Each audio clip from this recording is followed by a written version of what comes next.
equip each and every one of you with your own individual camera so that you can take pictures of these bad little kitties doing these bad little things. You have to take pictures of these two. Cameras ready, prepare to flash. Cameras ready, prepare to flash. Cameras ready, prepare to flash. What's up, people? This is Gorilla Comms coming at you, and this video is brought to you by SJCAM. I purchased this with my own money for full disclosure, so no endorsement or anything really. I'm trying out this camera here, this new SJ6 Legend. It's got 4K, but the 4K is somewhat different than real 4K from what I gather. But this video is going to be a two-in-one, I guess. I was updating my flashlight EDC system here, and I thought, hey, why not go through my whole history of my flashlight EDC history here on top of doing a mini review or testing of my new camera here.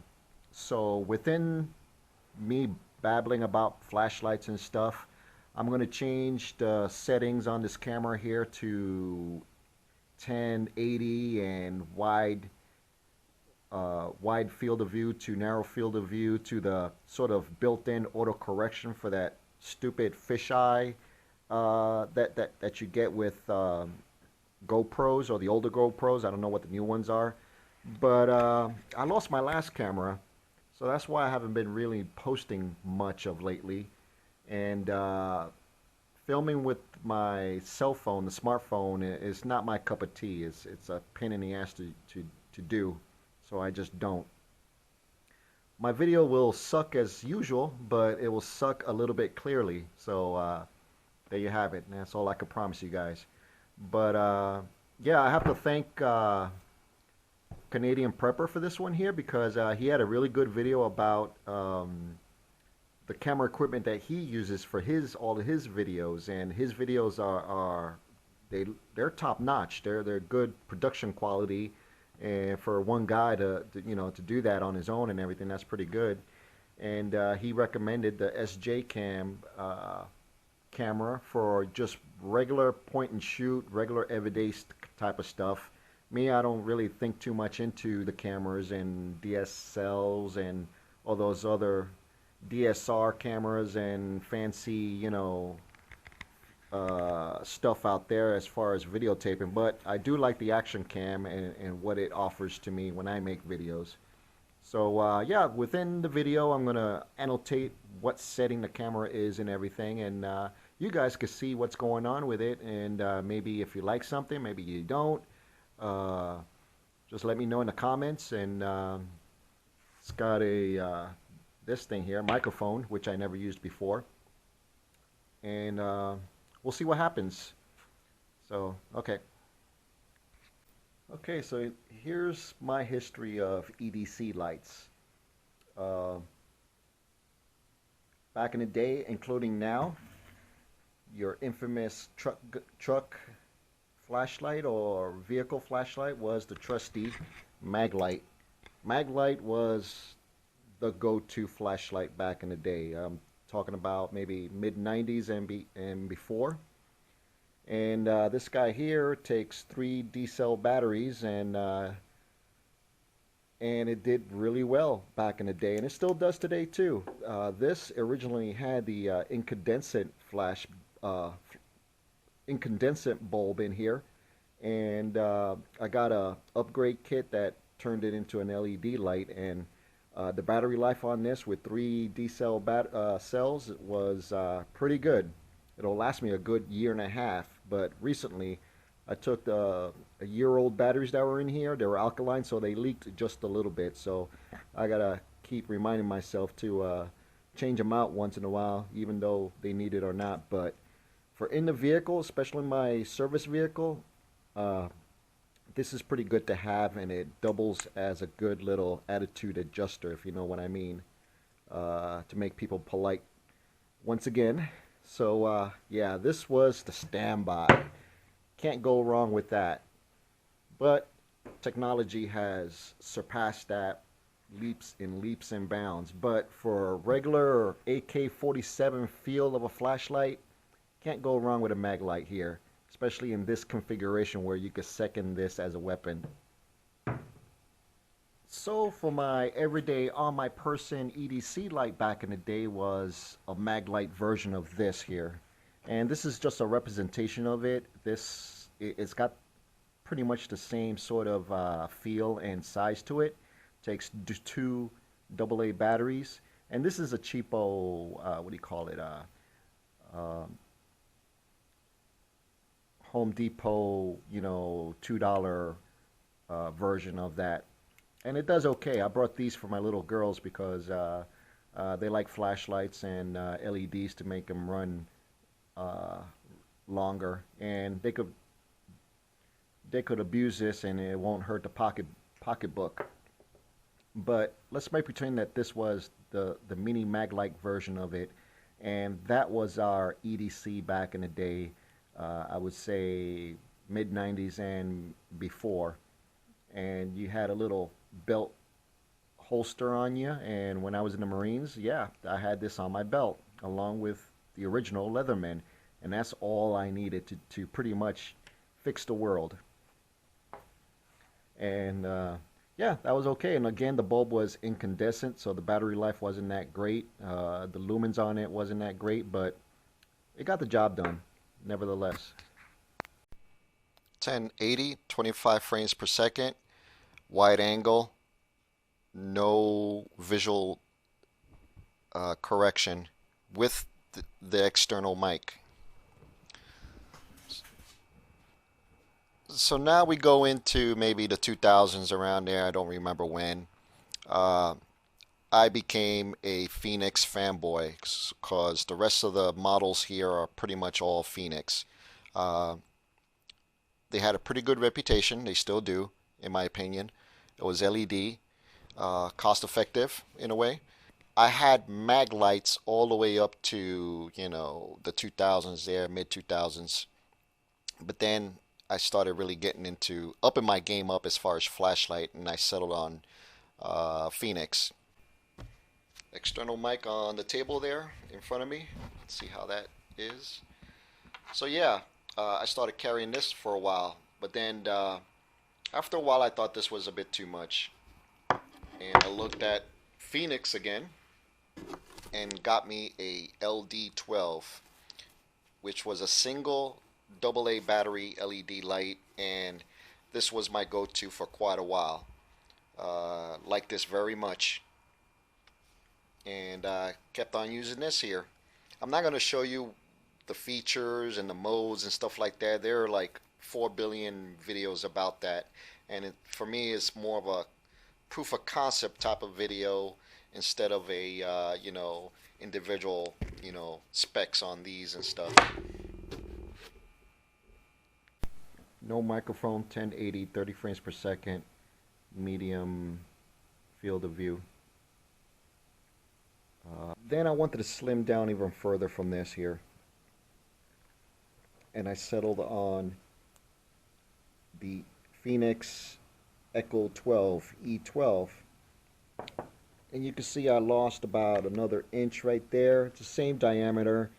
I lost some functionality in a way, but I could live without that as a penalty to have a smaller size pocket EDC everyday light type of deal. I'm going to shake the camera a little bit because I got the gyroscope setting on this on low, so just to test that functionality out. So on this segment here, I got the camera on narrow field of view, and the gyroscope on this is off now, so I'm going to shake it here, kind of simulate me messing around and see how that looks. And the fisheye correction on this is turned off. So finally I settled down on this little guy here. It's a AAA battery holder, Fenix LD02, and this was awesome for EDC, everyday carry, in the pocket for, you know, just a regular guy type of flashlight, especially for me, which I'm like in the maintenance field. So this is perfect for, all of these guys really are perfect for inspections and stuff, looking at stuff. I'm going into cabinets, into closets, and vehicles, and you name it. And this has been the best solution so far in my flashlight sort of evolution here, because it's small. You can hardly feel it in your pocket. It just hides. It doesn't print that much, even when you're dressed up, because I do carry this when I'm somewhat dressed up. And I went camping with this, and this was my camping flashlight. And I made like this ultralight sort of head lamp type of thingy for camping, or when I'm on fire camp or whatever. And I just slipped that in there, and it's the lightest package. I mean, it's ugly, but it worked. It's just paracord, some tubing here, and a bicycle inner tube. And I got some slits in there where the flashlight fits in there just right, and it goes on the side of your head, and when you turn your head, you know, that's where the light's going to shine at. Primitive, but it works, and it was super light. Change the setting again, 1080, 30 frames per second, medium field of view. Now I changed the settings again on the camera. I got the highest gyroscopic sort of correction, so I'm shaking aggressively. And let's see if it stands still. And I'm freehanding this camera on a tripod on my hand, so I've been doing that since the beginning of the video. And also the auto correction for the fisheye effect is on there, so hopefully it'll correct that on the video too. I have no idea how this is coming out on video. This is the inaugural video for this camera here. So yeah, I usually carry this. Beforehand, I had this Fenix HL30, which is okay, a dedicated headlamp, but I don't know, I just didn't like it that well. It weighs quite a bit, especially on your head, and it took 2 AA batteries to operate this. And I figure today we have better lights out there now, to where, you know, it requires less of a battery, you know, than 2 AA's to run that. And I'll get to that in a minute.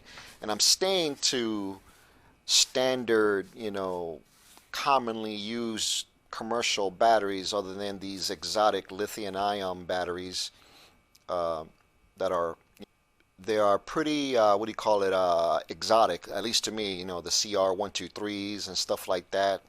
I just stick to regular either AA's or AAA's, like on this one here, but mostly AA's on these here in the headlamp, because when I do the fire response thing, those are the batteries that are used to power the handheld radios. So I try to stick to AA's because that's the most common caliber out there, if you will, if you want to compare this to, you know, firearms and bullets out there, the rounds. AA batteries is the most common caliber out there. It's the 9mm of batteries, in my humble opinion. So that's why I stick to that particular, you know, power requirement than the exotic batteries that obviously outperforms this. But, you know, if you have 2 million AA batteries out there at your disposal, then, you know, what's the point? So lately I wanted to up my game up a bit more. Like I said, I got tired of this here, and this as a headband, dedicated headlamp, was not cutting it really well. So I got me a Zebralight, and it's angled. I forgot the model of this. I think it's the W52, I believe, or whatever. You could look it up. Look up any Zebralights out there. There's tons of videos on this here. And this model here takes a single AA battery, which is awesome. It's very light on the head. It's just this, and the user interface is pretty intuitive and easy to learn, and it's exactly what I want. So after a while, I was actually EDCing this in my pocket for a while. I'm not going to take it off the holder here, but yeah, I had this whole assembly could be taken off from the headband there and used as a pocket EDC light, and I really loved it. It was the bee's knees to me.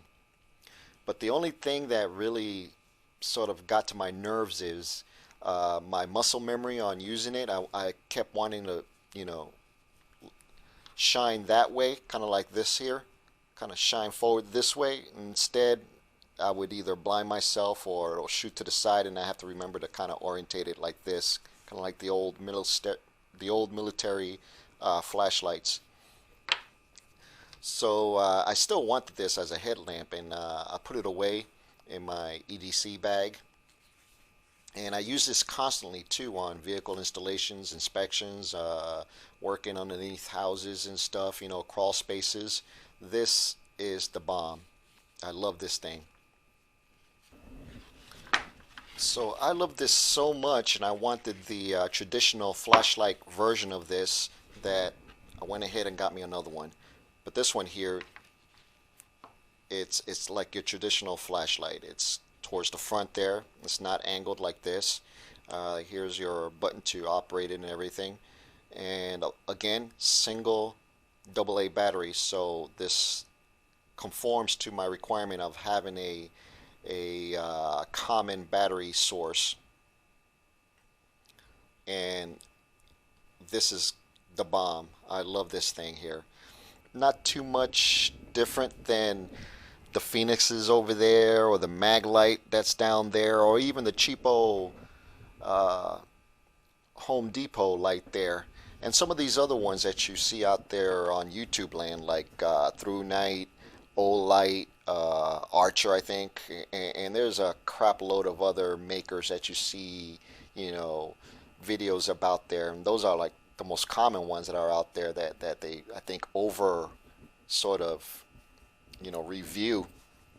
So is Zebralight. There's a lot of videos on the Zebralight here, but the one feature that sort of made me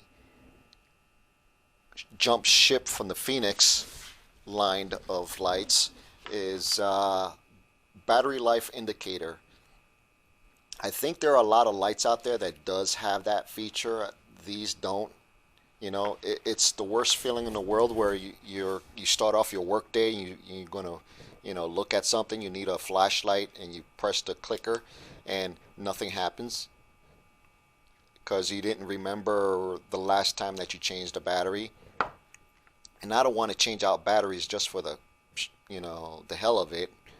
I kind of use them until they go dead, but they're, you know, it's not like incandescent where the brightness of the light is dim and you'll know that you're going low. These are like either you cut, or either it's on or off. Either it works or it doesn't. All these Fenixes are like that. It's the headlamp, and I think there's only maybe a few other companies that does have a low light indicator.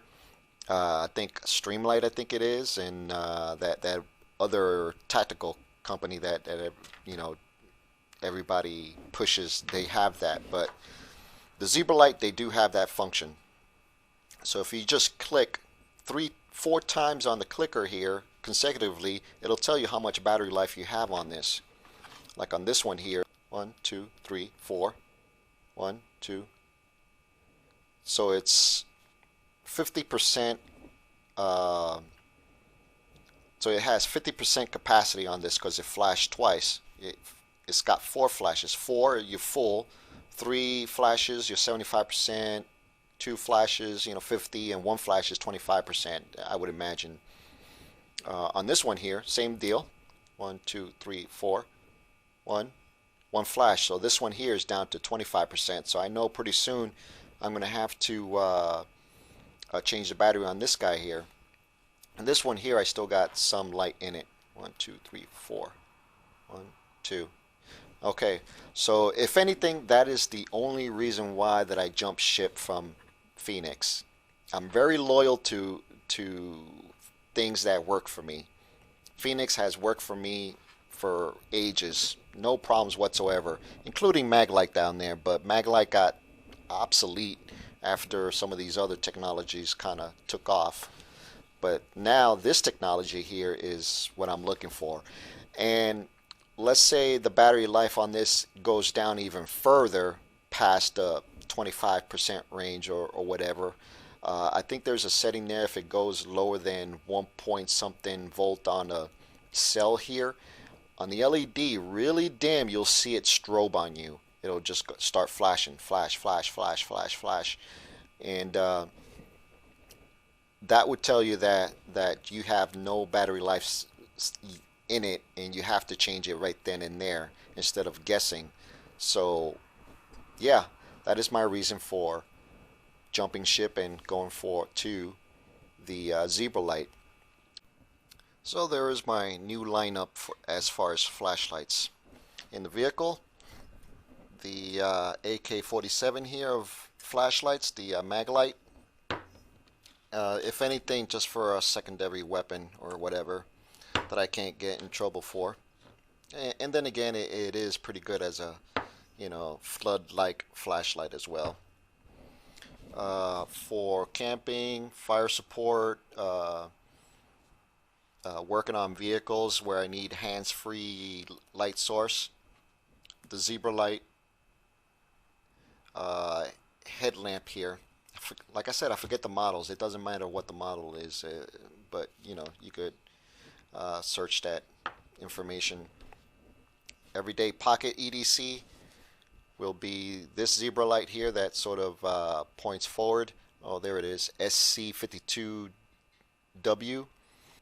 And this is in neutral light, the neutral light bulb, where I can see colors better. So if I'm working on a vehicle and I need to know what the true colors of those wires are, if I need to snip it or tap into it or whatever.